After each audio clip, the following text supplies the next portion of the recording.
Olá, eu vou apresentar brevemente os resultados do projeto financiado pela FAPEMIG, intitulado Desvendando as interações moleculares entre Leptospira interrogans e os sistemas hemostáticos do hospedeiro e as causas da trombocitopenia e hemorragias durante a leptospirose.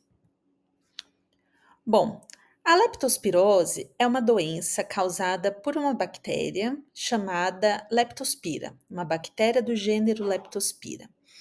Essa doença ela acontece no mundo todo, principalmente em regiões tropicais e principalmente em países em desenvolvimento.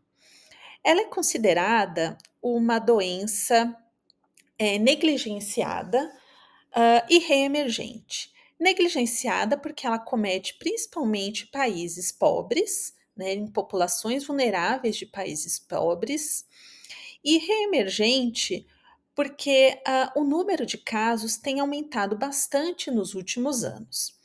Isso se dá principalmente aos eventos climáticos extremos que a gente tem vivenciado, como, por exemplo, aumento da pluviosidade e enchentes, e também aquecimento global e condições de ocupação do solo. Nos países em desenvolvimento, o que a gente tem como associado à leptospirose é principalmente o que está relatado nas enchentes, né? Então, populações vulneráveis, conforme ocorre enchente nas regiões em que essas populações vivem, a água contaminada com a urina de animais infectados se torna a principal via de transmissão.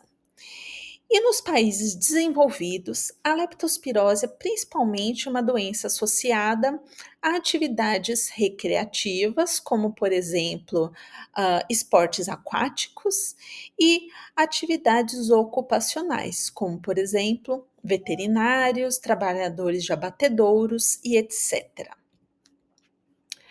Aqui nessa imagem, à direita, a gente tem o que seria uma microscopia de campo escuro das leptospiras, né, para mostrar como seria a morfologia dessas bactérias. E o quadro à esquerda mostra como seria o ciclo de transmissão. Então, os roedores são os principais carreadores assintomáticos dessas bactérias. E conforme eles urinam, eles liberam as bactérias no ambiente, contaminando solo, água e também outros animais. Essa água e o solo contaminados são a principal fonte de infecção para os humanos. Nos humanos, a leptospirose pode produzir uma série de sintomas, variando desde uma condição assintomática, na qual o paciente nem sabe que ele foi infectado, até condições extremamente graves que podem levar à morte. Depois de um período de incubação, né, após o contato desse paciente com as bactérias, por exemplo, numa enchente, os principais sintomas, né, daqueles pacientes que desenvolvem uma sintomatologia seria febre, dor muscular e conjuntivite. E depois disso, né, quando o paciente evolui para sintomas mais graves, o paciente pode apresentar hipotensão, tosse, dispneia, icterícia, que seria o corpo todo amarelado, insuficiência renal, né, gerando a falência renal e hemorragias. O que a gente se sabe sobre a leptospirose, né, apesar de não sabermos muitas coisas com relação à patogenicidade e fatores de virulência, é que durante a infecção, né, essas bactérias elas causam uma ativação da coagulação, o aumento da fibrinólise nos pacientes, a trombocitopenia, que seria a queda do número de plaquetas, e hemorragias espontâneas. Então, né, em linhas gerais, com esse projeto, a gente gostaria, né, de identificar os mecanismos de patogenicidade dessas bactérias que causam interferência com diversos sistemas da hemostasia, como por exemplo coagulação e plaquetas, e que isso tivesse, né, algum efeito na patofisiologia da leptospirose. Então, para isso, a gente utilizou principalmente ferramentas de bioinformática para identificar alvos, né, por similaridade, presença de domínios, etc., que poderiam, né, ter esse efeito nos pacientes. A partir disso, nós clonamos esses alvos, produzimos proteínas recombinantes e fizemos uma série de ensaios funcionais.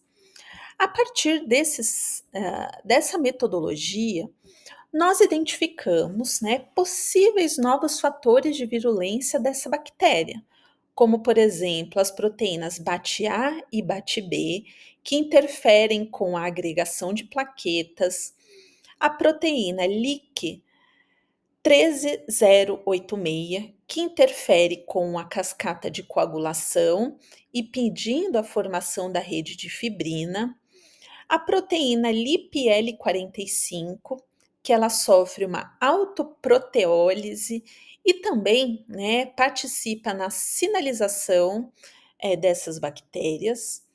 Uma possível cialidase que pode ter um efeito no aumento da remoção de plaquetas do sangue do paciente e uma possível acetilhidrolase de fator de ativação de plaquetas, que também poderia interferir na coagulação, hipotensão e também agregação de plaquetas.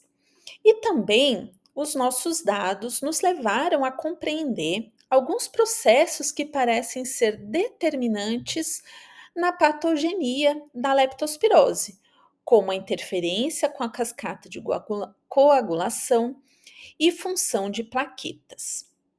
Nós acreditamos que o nosso projeto contribuiu bastante para o conhecimento básico no campo da leptospirose e pode, né, no médio a longo prazo, servir como base para o desenvolvimento de novos métodos contra a doença. Tchau, tchau, pessoal!